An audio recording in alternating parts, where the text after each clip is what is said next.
This is Charlie Box, and you're checking out YouKnowIGotSoul.com. First off, I just want to start talking about your writing. I'll start there. I was curious to hear the story about how you got your break as a writer and how that led to your first placement, and also what your first placement was. Take me through that. Oh, wow, no problem. I kind of fell into songwriting. I've always been singing, and then, once I started taking my singing seriously, I started writing songs basically for myself. And like I said, I kind of fell into it because the people that I was working with at the time, they were connected with Death Row, and I was recording a few songs, just as a demo, just a few of my songs. And they actually took my demo to California with them, and an artist by the name of Michelle A. heard one of my songs, and she just loved it. Mm-hmm. She was like, "Oh, I'm going to record one of your songs." She's got a really sneaky voice. Yeah. And she wound up recording a song of mine. It was called Don't Cry, and it was on her Hung Jury album. So that was my first placement. Mm-hmm. Okay. It just kind of kept happening after that. Yeah. I was reading about, one of your most successful placements to date, which was Monday Morning from Melanie Fiona. And yes. I read that even though, it didn't have a lot of success in the U.S. on the charts, but over in Switzerland it was the #1 single out there. So, how did you react to that? I thought it was amazing. I think it's so funny. This is such a big world, and we forget, because we're here in the United States, sometimes we forget how big this world really is.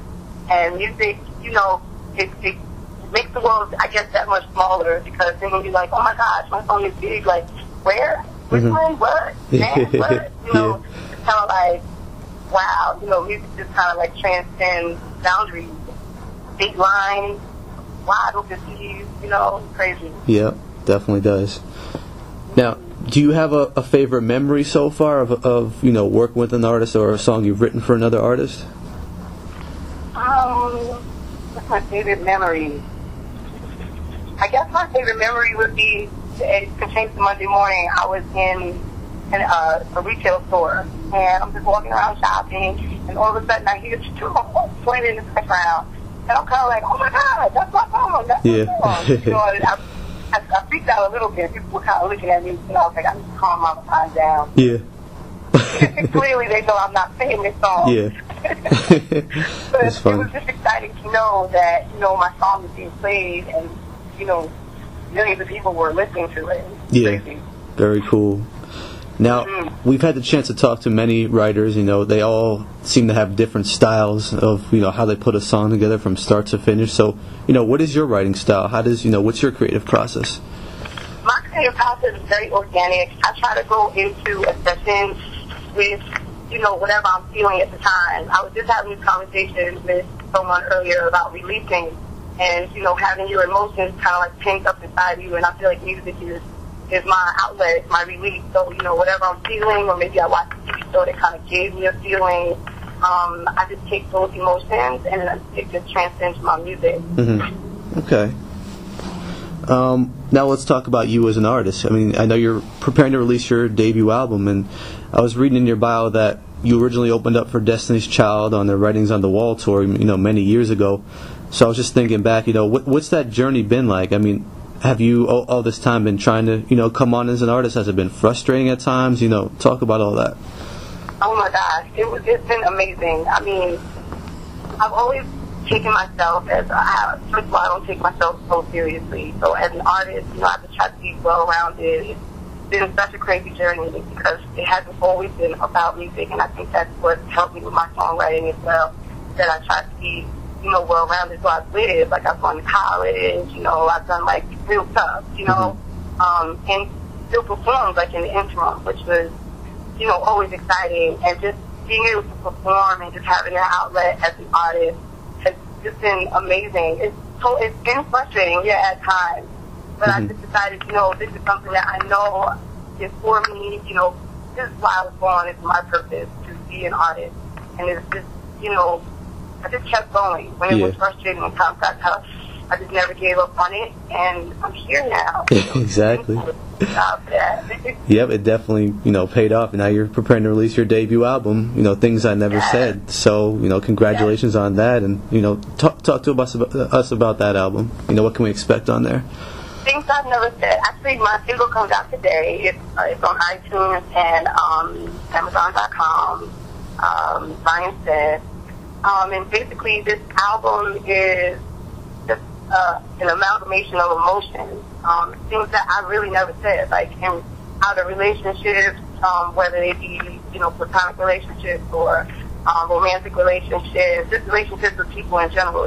Sometimes we can be people-pleasing, in all types of relationships, and sometimes we hold our tongue. But this was the opportunity for me to say everything that I never said, and I'm very, very excited about a lot of just all these songs.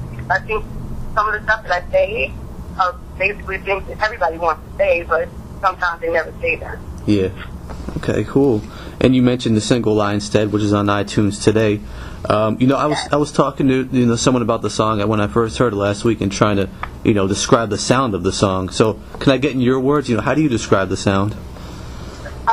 Sonically, I think it's different. I'm really excited that it's different because I think when people hear it, they'll be able to say, "Oh, wow, that's Charlie Rock." Let's see, it's definitely progressive. A new sound of R&B, but still, contemporary. But it gives you a feeling of old school R&B as well. Yeah. And what's the feedback been like on the song so far that you've heard from music fans? Yeah, people are loving the song, and that makes me so happy. Yeah. I feel like it's been such a long time coming that, now that we're finally in this stage, people are really, really liking the music, and that's what it's really all about for me. That's great. That's cool. Yeah. And give me some background on the song. How did it come together, and talk about the writing of it and all that. Well, the song came together. Once again, we were in a writing session with myself, Chauncey Jackson, Curtis Richardson, who's also leads in my writing and production partner for a while, and Kim Clark. We came up with a theme, talking about relationships and trying to come up with, some type of direction where we were going to go. And the song just kind of came together that way. We were just like, what if you're in a relationship and it might not exactly be what everybody else wants it to be, but you feel happy there, how the lie instead about being in this relationship. And it came together from there. Yeah. Okay.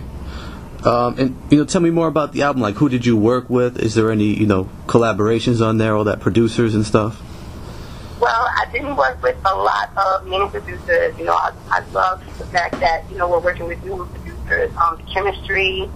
I've also worked with an amazing singer-songwriter named James Maddox. So I think that this album is going to just be a vehicle for a lot of other artists, a lot of new producers, and it should be, really, really good because it'll be sounds that, no one's ever heard before. So I'm excited about that. Cool. And we can expect this album later this year?